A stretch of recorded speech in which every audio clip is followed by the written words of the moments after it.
Elton John's album The Fox came out in 1981.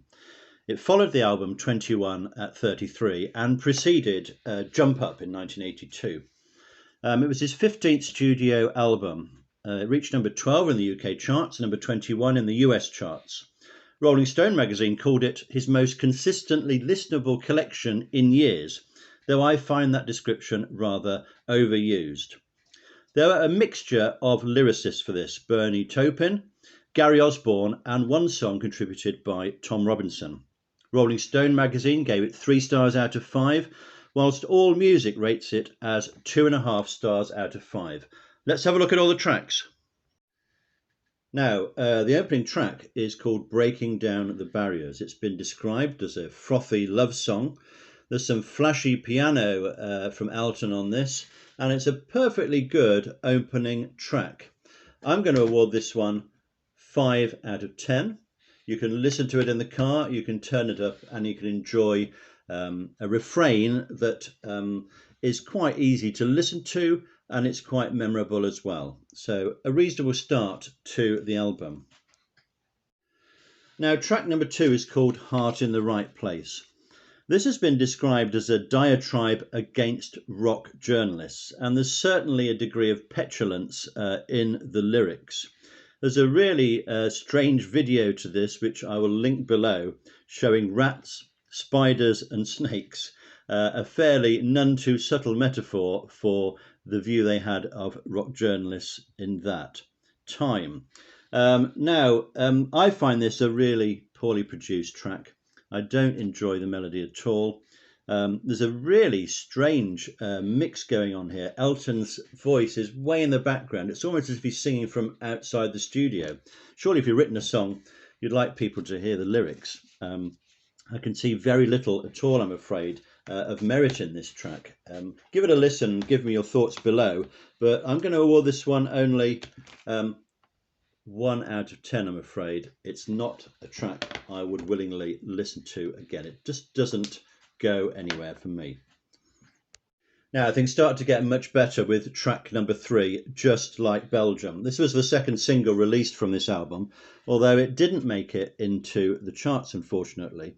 And it wasn't released in the US because they felt that people there wouldn't understand where Belgium was.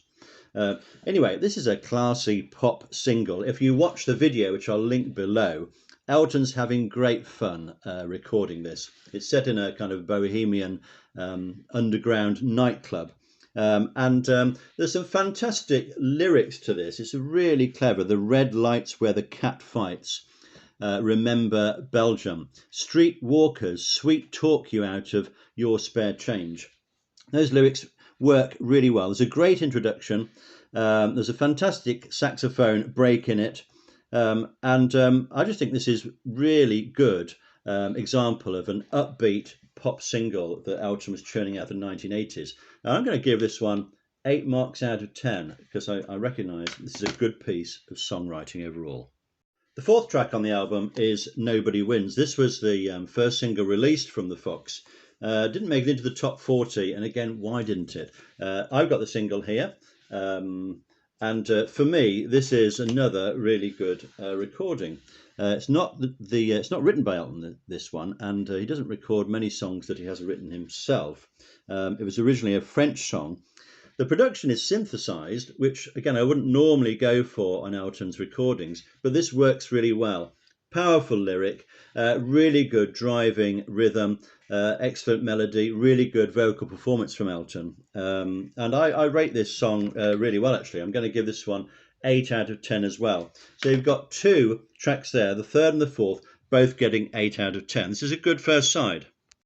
Unfortunately, things go a bit downhill for the last track on the first side. This is called Fascist Faces, some sort of protest song. It's not really natural territory for Elton, this one.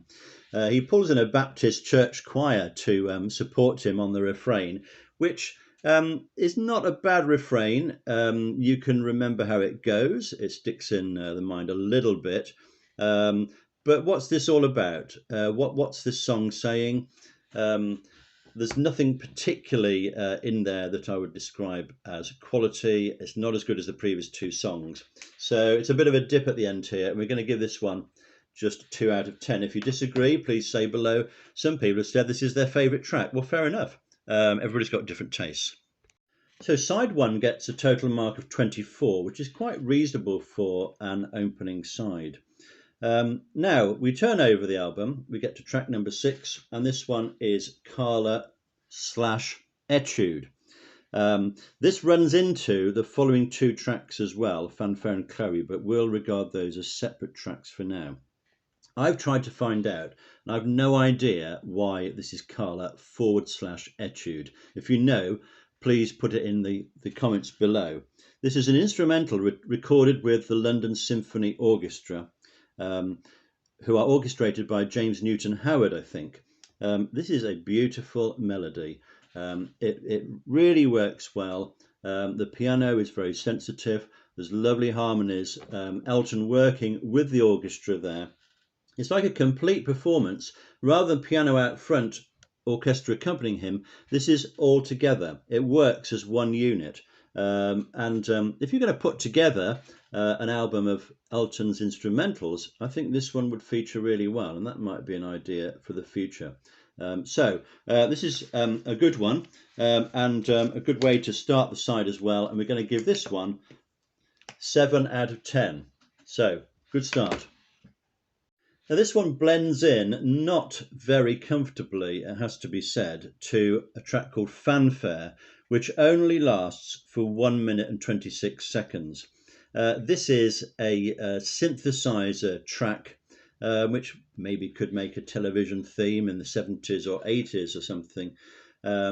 Why it's there and why it's linked with the previous classy effort, I don't really know. We're going to give it 3 out of 10 for Fanfare, and we're going to move swiftly on. Again, Fanfare moves equally and comfortably into track number 8, which is Chloe. This is a love song of the highest calibre. Again, this made the 3rd single from the album, and did make the top 40 in the United States.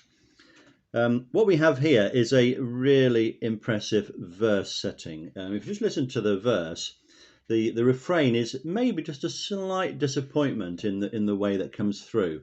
I would compare it almost with Sorry Seems to Be the Hardest Word, where the verse there is so beautiful, as is this one. So I would urge you to listen to this one again. It's one of those that I would like to see Elton performing, possibly, if he ever did a tour of less well-known songs. Beautiful effort, this one, and I'm going to give this one 7 out of 10. Track number 9 takes us upbeat again, and there's a good blend in the tracks on this second side. It's called Heels of the Wind. It's all about freedom of the road. Perhaps they were reflecting on their experience as a touring band. It's a highly charged track. It's a good pop song, good harmonies, good piano from Elton on this one. It's the sort of lyrics that perhaps don't mean very much, but you put the windows down on the car and you can really enjoy this one pumping out loud. So Heels of the Wind, again, I like this a lot. It's a 7 out of 10 track for me. Tom Robinson supplied the lyrics for track number 10, which is just called Elton's Song. This is a sort of story about a homoerotic boyhood crush. And the video of this is actually really good storytelling when you see it as part of the whole album video. It's a song that's piano led. There's a bit of backing comes in on the refrain. For some reason, Elton's voice is distorted on the album, maybe for effect. I wonder why this is necessary. It's a really lovely song. There's a very good live version of this that Elton does with just his normal voice, not a distorted one. And I really would rather that was on the album than what we've got. But they seem to be playing around with production on this one as they were in the second track. This is, if not in Elton's top 10, then I would certainly maybe top 20 or top 30 tracks. It's a well-written song. When you listen to it, you can tell this is class. Very good lyric as well. So this is going to get 8 out of 10 for me. The album comes to a close with track 11, The Fox, an extended metaphor about the way we live our lives, and perhaps we're hunted all the time and we're constantly moving on. Perfectly decent lyric. The tune is not one of Elton's best, I would say.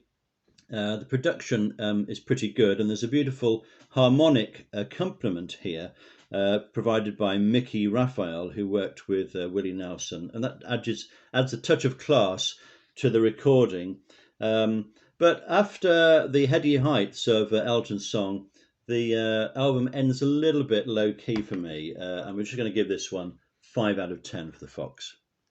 Now, if you look on YouTube, there is an extended video showing all of these tracks together. This is a really cheesy production, avant-garde for its time, I suppose. Unfortunately, the colour has lasted very poorly. You can watch a film from the 1940s, a black and white movie, and it's still crystal clear, but somehow filming in colour in the 1980s just hasn't been preserved, and it's almost like looking through frosted glass. However, there are some gems amongst there, some of Elton's performances to these various songs, and it's certainly worth giving this a watch. Well, the first side was a score of 24 overall. The second side comes in at 37, making it one of Elton's best sides of vinyl so far in the 1980s. You've got 4 tunes there, 4 tracks scoring 7 or more. So the total for the album is 61 marks altogether. There's 11 tracks, so that gives it an average of 5.6. There's the current league table. I've reviewed 3 albums so far. The Fox is at 5.6, Jump Up at 4.5, Too Low for Zero at 4.7.